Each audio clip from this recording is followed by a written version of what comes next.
নামাজ যারা পড়ে না ঘাড় ধরে ধরে তাদেরকে আনেন। কেন নামাজ পড়বা না?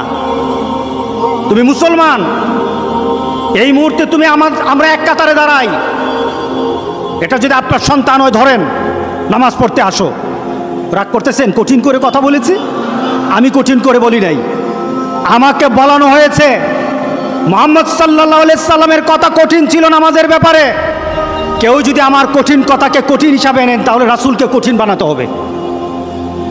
রাসূল সাল্লাল্লাহু আলাইহি সাল্লাম বলেছেন, তোমার সন্তান 7 নামাজ শিখাও, তোমার সন্তান 10 নামাজ না পড়লে তার পিটাও।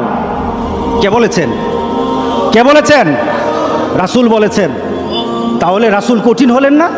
নামাজের ব্যাপারে কঠিন না? নামাজের ব্যাপারে আমরা কখনো সহজ হব না। রাজি আছি তো সবাই ইনশাআল্লাহ? নামাজের ব্যাপারে আমাদের কোনো সহজতা নাই, কোনো কম্প্রোমাইজ নাই, কারোর সাথে আমার সম্পর্ক নাই। নামাজ আছে তো সম্পর্ক আছে, নামাজ নাই আল্লাহর সাথে তার সম্পর্ক নাই, আমার সাথে তার কোনো সম্পর্ক নাই।